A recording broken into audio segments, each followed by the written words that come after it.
국민들 열받게 하는 방법도 참 가지가지인 윤석열 정부입니다. 네, 윤석열 정부가 19일 제철 과일 가격이 1년 전보다 20에서 30%가량 낮아졌다면서 농식품 물가 상황이 확연하게 개선되고 있다라는 말 같지도 않은 소리를 내뱉으면서 국민들을 열받게 만들고 있는데요. 네, 송미령 농림축산식품부 장관은 물가 상황에 대해 농식품 물가 상황이 확연하게 좋아지고 있다라는 헛소리를 날렸다고 합니다. 네, 송 장관은 제일 힘들었을 때가 3월이었다. 2월에 1조가 너무 나빠서 3월을 정점으로 해서 다 같이 물가가 아래로 내려가는 모양새다. 품목별로 보면 좀 더 드라마틱한 게 있다라며 황당한 주장을 이어갔는데요.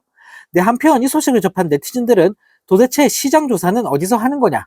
장은 보고 이야기하는 거냐?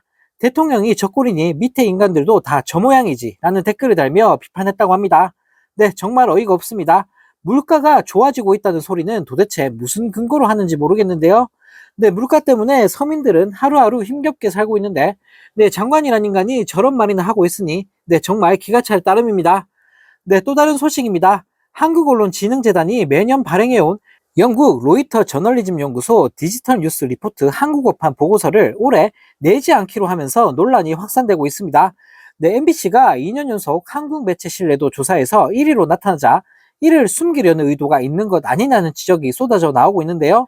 네, 영국 옥스퍼드대 부설 로이터 저널리즘 연구소는 디지털 뉴스 리포트 2024를 공개했는데 한국인의 뉴스에 대한 신뢰도는 전반적으로 낮은 수준으로 응답자 31%만 신뢰한다라고 답했다고 합니다.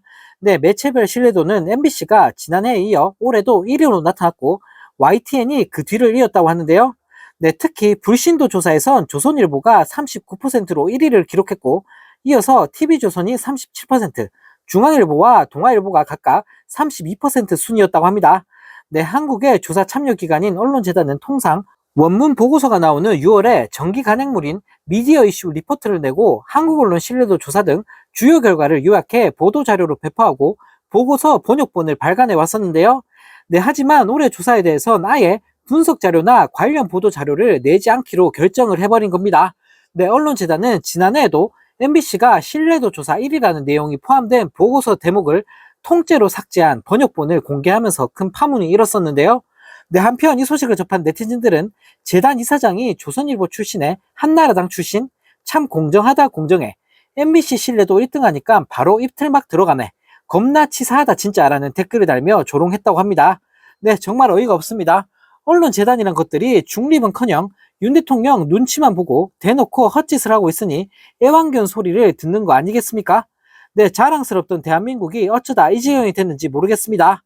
네, 또 다른 소식입니다. 윤 대통령이 20일 3조 4천억 원 규모의 영일만 횡단고속도로 건설을 빠르게 추진하고 경주에 3천억 원 규모의 소형 모듈 원자로 국가산업단지 조성을 지원하겠다라는 말 같지도 않은 정책을 발표하면서 국민들에게 조롱을 당하고 있습니다. 네, 윤 대통령은 이날 영남대학교에서 열린 26번째 민생토론회에서 조국 근대화의 성취를 이끌었던 저력을 바탕으로 경북이 더 크게 도약하고 성공적인 지방시대를 열도록 정부가 적극 지원하겠다며 이같이 밝혔다고 하는데요. 네, 윤 대통령의 돈 장난질은 이뿐만이 아니었습니다. 윤 대통령은 1,500억 원을 투입해 경산의 스타트업 파크와 포항의 첨단 제조 이큐베이팅 센터 등을 구축하고 300억 원 규모의 지역혁신 벤처 펀드를 만들겠다라는 말까지 내뱉었다고 하는데요. 네, 또 경북을 스마트팜의 거점으로 키우고 혁신 농업타운 성공 모델을 전국으로 확산시키겠다라며 2,500억 원 규모의 농림부 첨단 스마트팜 지원 예산을 적극 활용하겠다라고 밝혔는데요. 네, 심지어 호미곶에 1,300억 원 규모의 국가해양생태공원을 조성해 주겠다는 등 어떻게든 지지를 좀 끌어올려 보려고 발버둥을 치는 꼴사나운 모습을 선보였습니다.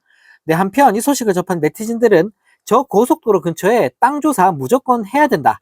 돈 없다고 복지 예산, 과학 예산, 민생 예산 다 깎고 돈이 남아도냐? 부자들 세금 왕창 깎고 나라 살림 거덜내놓고 돈이 있긴 있냐라는 댓글을 달며 비판했다고 합니다.